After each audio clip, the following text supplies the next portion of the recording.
Kegiatan pembelajaran mandiri kelas 4. Shalom anak-anakku kelas 4. Selamat pagi. Bagaimana kabar kalian hari ini?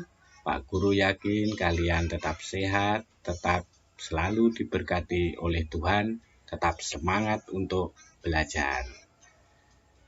Nah, sebelum kita belajar hari ini, mari kita awali dengan berdoa terlebih dahulu, supaya kita selalu diberkati Tuhan dalam belajarnya sehingga lancar dan selalu diberi kesehatan. Berdoa mulai. Amin. Nah, anak-anak, dalam pembelajaran nanti kalian jangan lupa ya, kalau dibantu oleh orang tua atau saudara atau orang lain, jangan lupa katakan tolong terlebih dahulu kalau minta bantuan. Dan jangan lupa juga ucapkan terima kasih jika sudah selesai kalian ditolong. Nah, anak-anak, kalian tahu bahwa Indonesia adalah negara yang sangat beragam budayanya, agamanya, dan bahasa daerahnya. Sebagai warga negara yang baik, kita wajib menghormati keberagaman tersebut. Apa yang membuat setiap budaya itu berbeda-beda? Nah, untuk lebih jelasnya, mari kita pelajari pada materi berikut ini. Kita masih belajar di tema 1, indahnya kebersamaan, subtema 1, keberagaman budaya bangsaku. Kita melanjutkan pembelajaran kemarin, yaitu pembelajaran 1 yang kedua. Nah, sebelum kita masuk ke materi, kita harus tahu dulu tujuan pembelajaran hari ini. Ada paling enggak 6 tujuan pembelajaran, yaitu yang pertama, setelah membaca teks tentang keberagaman budaya, kalian mampu mengidentifikasi gagasan pokok dan gagasan pendukung di setiap paragraf dari teks tersebut dengan mandiri. Setelah membaca teks tentang keragaman budaya, kalian mampu menyajikan gagasan pokok dan gagasan pendukung di setiap paragraf. Ini seperti yang sudah kalian lakukan kemarin.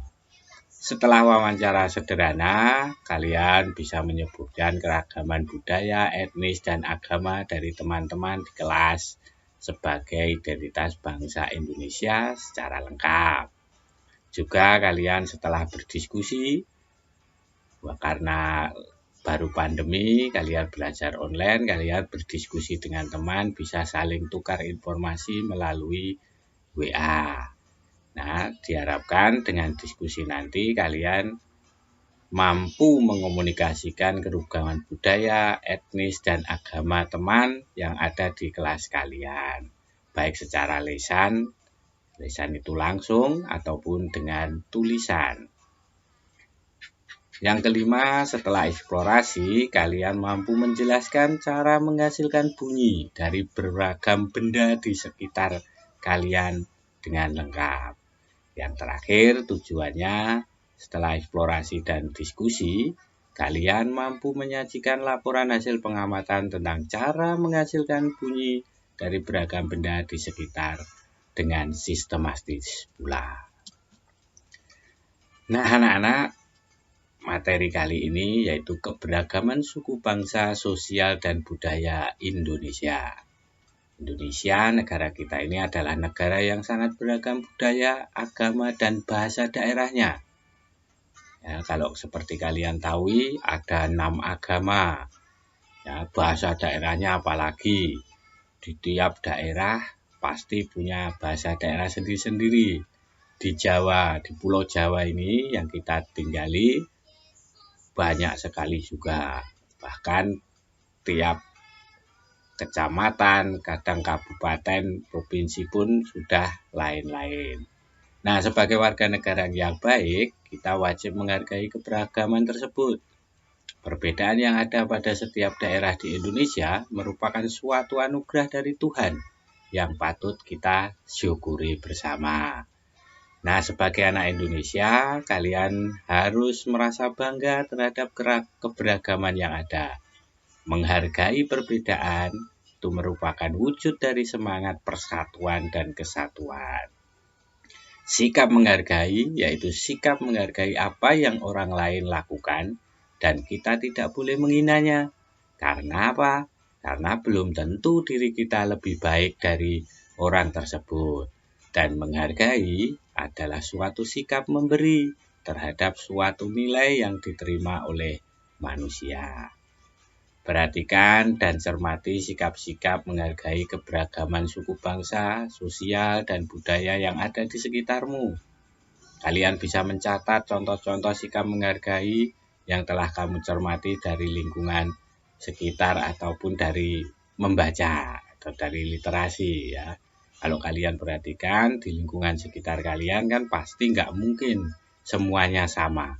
Pasti ada beda, baik itu dari sukunya, mungkin ada yang pendatang dari Irian, dari Sumatera, dari Kalimantan, ya. Budayanya juga pasti berbeda. Agamanya juga saya yakin di sekitar kalian banyak, ya. Nah, anak-anak, sebelumnya mari kita amati gambar-gambar berikut ini. Pak Guru mempunyai 4 buah gambar. Pak Guru yakin kalian sudah tahu semua. Gambar yang pertama apa? Ya benar, angklung, alat musik angklung. Ini sekolah kita SD Kristen Karanganyar juga punya. Bahkan ada beberapa temanmu yang mengikuti ekstrakurikuler seni musik angklung. Pak Guru yakin kalian sudah pernah memainkannya. Ya, yang kedua yaitu kendang. Ya, ada anak yang sedang memainkan alat musik kendang. Yang ketiga yaitu tifa. Ya, tifa. Yang keempat yaitu gambar apa itu seperti suling. Ya, suling kalau dalam bahasa Jawa. Kalau dalam bahasa apa itu di daerah lain bukan suling tapi saluang karena sulingnya semakin besar ya, tambah besar. Ada juga tambahan di bawah ada gambar kecapi ya, kecapi. Kecapi itu dengan membunyikannya dengan cara dipetik hampir seperti gitar ya. Nah, anak-anak, selain kaya akan budaya, tarian, dan makanan khas daerah, Indonesia negara kita ini juga akan kaya akan jenis alat musik. Dari gambar di atas, kalian tahu ada beberapa contoh alat musik yang dimiliki oleh berbagai suku di Indonesia. Cara memainkannya pun berbeda-beda. Ya, Pak Guru tadi sudah sebutkan ada beberapa yaitu kecapi dimainkan dengan dipetik. Angklung dimainkannya dengan cara digoyangkan ya seperti di SD kita. Saluang ya atau suling itu dimainkannya dengan cara ditiup. Sedangkan kendang dan tifa dimainkannya dengan cara dipukul. Ya, dipukulnya pakai tangan bukan pakai pukul besi ya. Nah, kalian telah mengetahui berbagai alat musik dan cara memainkannya. Tahukah kalian bahwa di sekitar juga kita ini, ya, di sekitar kalian juga Pak Guru, banyak sekali benda yang dapat menghasilkan bunyi. Amatilah benda-benda yang ada di sekitarmu, ambillah 5 benda yang kalian anggap sebagai sumber bunyi. Pastikan bahwa benda yang kamu temukan berbeda cara membunyikannya. Misalnya ditiup, digesek, dipetik, dipukul, ataupun ditekan. Tapi kalian juga bisa mengambil benda-benda di sekitar, misalnya kaleng, botol, panci, dan sebagainya. Ya, itu nanti kalian bisa menghasilkan, kalau kalian mainkan bisa menghasilkan bunyi. Nah, anak-anak, segala macam bentuk bunyi berasal dari benda yang bergetar. Jadi, kalau benda yang bergetar pasti menghasilkan bunyi. Kalau bendanya diam, pasti tidak akan berbunyi. Ya, getaran dari suatu benda akan mengakibatkan udara di sekitarnya itu akan bergetar. Nah, getaran tersebut menimbulkan gelombang bunyi di udara. Benda-benda yang bergetar dapat menghasilkan bunyi, maka disebut dengan sumber bunyi. Jadi kata kuncinya yaitu yang dapat menghasilkan bunyi itu namanya sumber bunyi. Kalau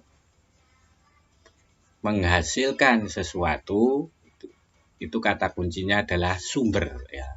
Jadi kalau menghasilkan cahaya berarti ya disebut dengan sumber cahaya.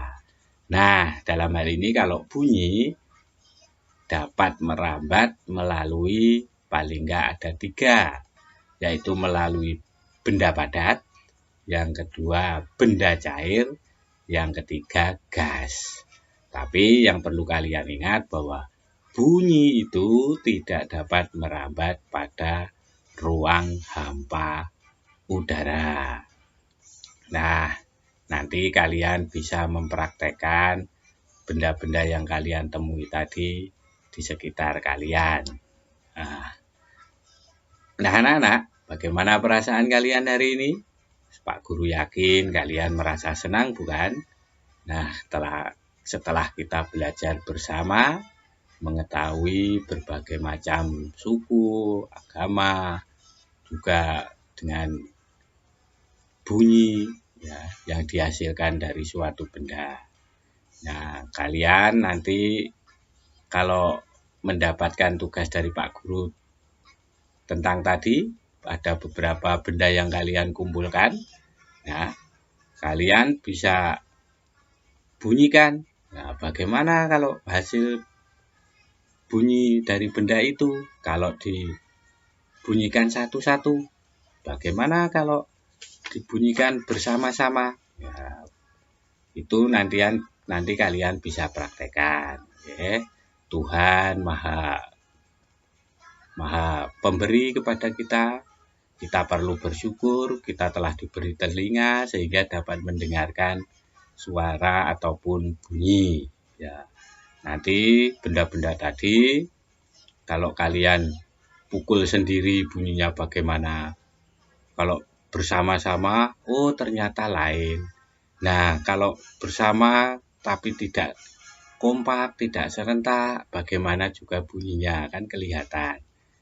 Nah, makanya sekarang ada tugas dari Pak Guru di bawah ini, ya. 1. Mengerjakan soal pada buku paket halaman 11 dan 12. Yang kedua, mengerjakan soal pada buku paket halaman 14 dan 15. Yang ketiga, tugas dari Pak Guru adalah hasil tugas kalian foto, kirim ke WA Pak Guru saja. Ya, jadi kalau kalian sudah mengerjakan, difoto, dikirim ke Pak Guru. Tapi Pak Guru mohon, kalau menulis, mengerjakan, tulisannya yang jelas ya, biar Pak Guru kalau mengoreksi, lebih mudah membacanya. Minta tolong kepada saudara atau orang tua supaya tulisannya lebih dirapikan. Ya. Nah, anak-anak, demikian pembelajaran kita hari ini. Ya, semoga kita selalu diberkati oleh Tuhan, selalu sehat, selalu diberi berkat. Tuhan Yesus memberkati kita semua. Amin. Terima kasih.